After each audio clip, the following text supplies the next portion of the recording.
Hello dear learners, welcome back to your channel Mind Map SST. Today we will learn chapter 2 Oceans and Continents. ठीक है, start करते हैं हम ये coat के साथ.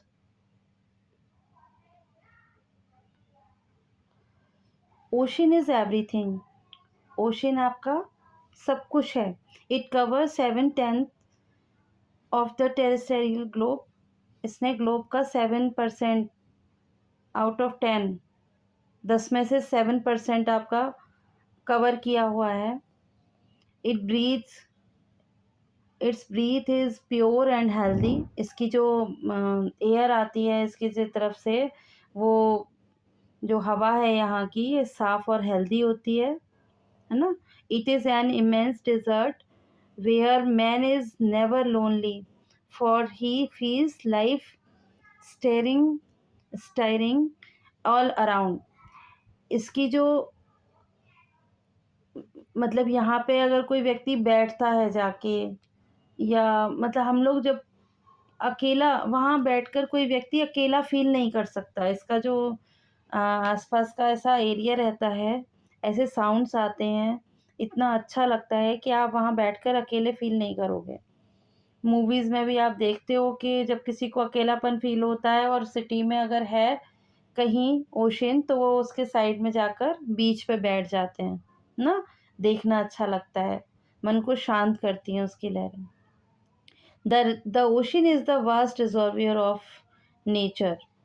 ओशन आपके नेचर का यहाँ मतलब बहुत तरीके की वेराइटीज़ होती हैं. पूरा रिजर्वियर है, यहाँ बहुत सारे जीव जंतु और वो सब मिलते हैं.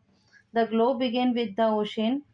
ग्लोब आपका और so to speak and who knows if it will not end with it. समुद्र क्या है?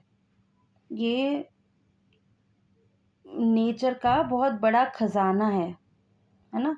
और ऐसा लगता है या ऐसा कहा जाता है कि जो हमारी जो अर्थ की जो लाइफ है ना, वो यहीं से स्टार्ट हुई है और शायद यहीं पर जाकर एंड भी हो जाएगी. जूल्स वर्ने ने 1870 में ये कोट दिया था. ये पिक्चर देखेंगे आप, स्पेस से लिया गया पिक्चर है ये. और हम इस चैप्टर के अंदर ये 2 क्वेश्चन हैं जो इन्हें हम पढ़ने वाले हैं. अंदर क्या है कि व्हाट आर द ओशन. एक मिनट में पेन चेंज कर लेती हूँ. What are ocean and continents. Ocean और कॉन्टिनेंट्स होते क्या हैं? What are their name. उनके नेम क्या हैं और इनके डिस्ट्रीब्यूशन क्या हैं. In what ways do oceans and continents impact life on earth including human life. किस तरीके से कॉन्टिनेंट और ओशन जो हैं वो लाइफ पर इम्पैक्ट मतलब अर्थ की जो लाइफ है उस पर इम्पैक्ट करते हैं, और किस तरीके से मतलब मोस्टली ह्यूमन लाइफ के बारे में बात की गई है ना. चलिए नेक्स्ट चैप्टर में आ जाते हैं हम.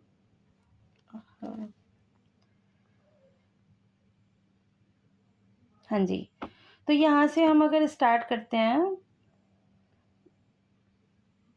एक आप ओवरव्यू लीजिए कि जैसे ओशन,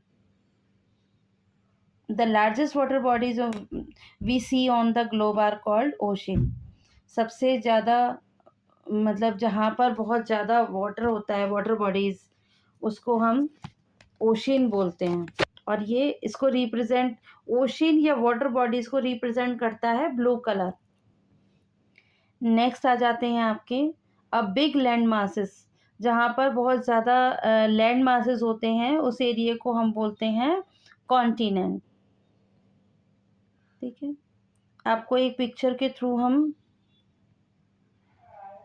मैं यहाँ से आपको दिखाने वाली हूँ. अभी मैंने देखा था, ये आपकी ओशन लाइफ है. लेकिन आप सबसे पहले, जब हमें ये चैप्टर पढ़ना है तो हम सबसे पहले हमें इसको देखना ही होगा.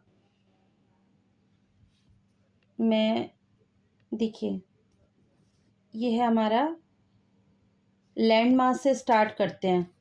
ये हमारा यहाँ पे ऐसे इतना, ये है हमारा एशिया,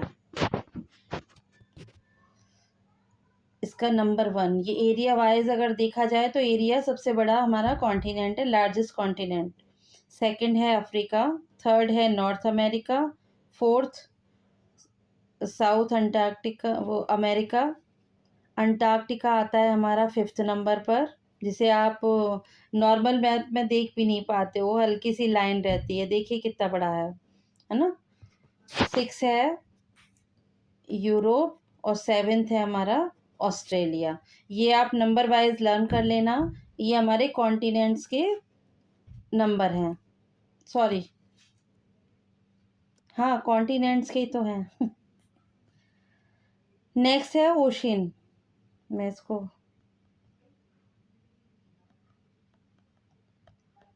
अब आते हैं हम ओशियन की तरफ। तो ये है हमारा नंबर 1 पैसिफिक ओशियन, जिसे हम largest ocean of the on the earth बोलते हैं। एस शेप में बना हुआ ये हमारा Atlantic ocean, it is second largest ocean. Third is Indian ocean, ये है हमारा इंडियन ओशियन। और ये देखिए, ये है आपका सदर्न ओशियन। किसी भी मैप में आपको ऐसे देखने को नहीं मिला है, लेकिन ये आपकी बुक का ही पेज है। सदर्न ओशन दिखाई दे रहा है। Last is 5th number Arctic ocean, ये है आपका 5th नंबर। और इसमें आप कहेंगे कि मैम ये एशिया और ये अलग, तो ये एशिया को इसलिए दिया है, यूरोप और एशिया इन दोनों को अगर प्लस कर दिया जाता है तो ये बन जाता है यूरेशिया। ठीक है, चलिए अब आगे चलते हैं।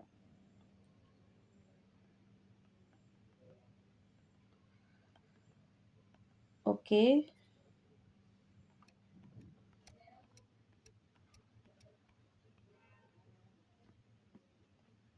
ये हो गया ना, distribution of water and land on the earth, ये आपका डिस्ट्रीब्यूशन बता दिया मैंने अभी। ठीक है, इसमें कुछ सी होते हैं, बे होते हैं, गल्फ होते हैं, ये हम आपको मैं किसी छोटे से वीडियो में एक्सप्लेन करती हूँ। इधर कोरल रीफ, ये पिक्चर आपके लिए बहुत इंपॉर्टेंट है और बहुत प्यारा भी है, तो एक बार देख लीजिए इसे। कोरल रीफ ये मतलब वाटर के अंदर कुछ चट्टानें होती हैं, ठीक है।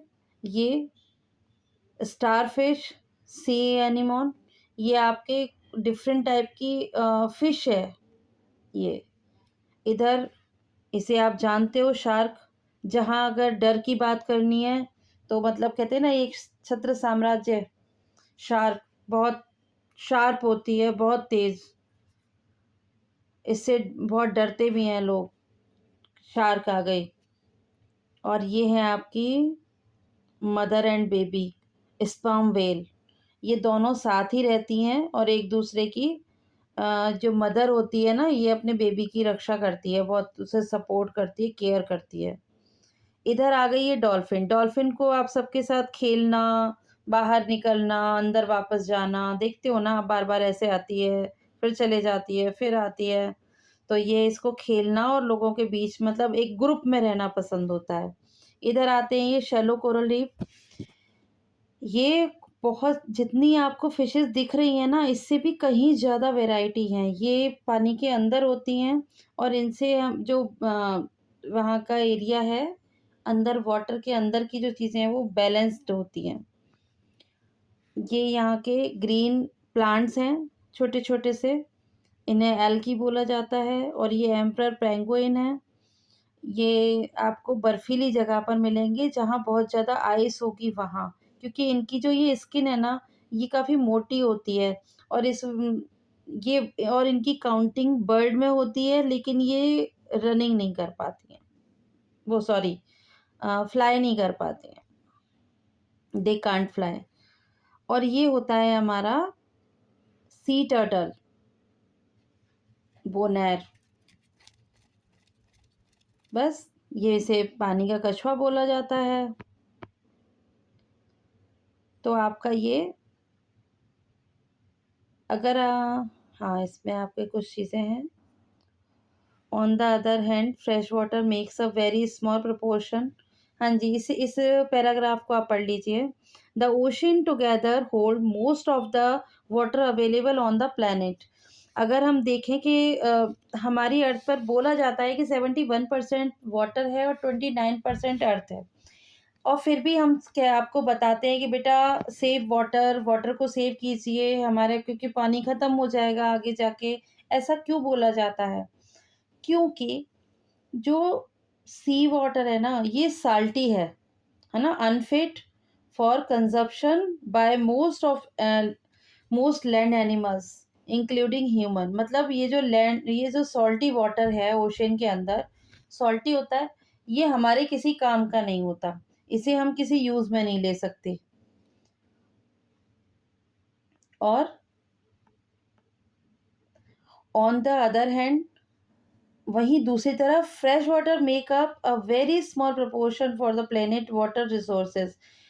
जो फ्रेश वाटर हैं ये हमारे बहुत कम जगह पर हैं, बहुत थोड़े से, क्योंकि ये इसमें से कुछ जो फ्रेश वाटर है ना, उसी में से ग्लेशियर बने हुए हैं, रिवर्स हैं, लेक्स हैं। इन द एटमॉस्फेयर, हाँ,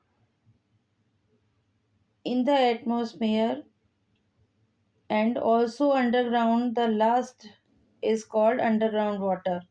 जो पानी अंडरग्राउंड है बस वही वाटर है जो कि हम इसे पीने के लिए यूज़ करते हैं। आपके यहाँ पानी किससे आता है? देखिए, पहले जो आपने तो नहीं देखा होगा शायद, काफ़ी बच्चों ने देखा भी है, गांव में वेल देखने को मिलते हैं, कुएं, वहाँ से पानी आता था। हैंडपंप से पानी लेते थे पीने का।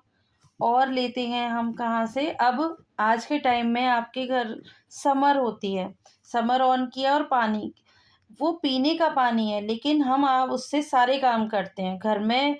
पानी के जितने भी सोर्सेज हैं, जितना भी वर्क होता है, वो सब उसी से होता है। तो आप कह सकते हो ना कि हम उस पानी को वेस्ट कर रहे हैं, है ना? तो इसलिए बोला जाता है कि पानी को लिमिटेड खर्च किया जाए, सेव करिए और हिसाब से खर्च कीजिए। चलिए, अब इससे आगे हम पढ़ते हैं नेक्स्ट वीडियो में, क्योंकि ये वीडियो लेंथी हो जाएगा और फिर आप इसे देखेंगे भी नहीं। मैं जानती हूँ कि आप बोर होने लग जाते हो। जो मेरी लेंथी वीडियो हैं उनमें व्यूज़ देख के पता लग जाता है कि आप क्या कर रहे हो। वीडियो को लाइक, शेयर और सब्सक्राइब करिएगा। ठीक है, मिलते हैं नेक्स्ट वीडियो में। मैं यहाँ से ओशियन से स्टार्ट करती हूँ।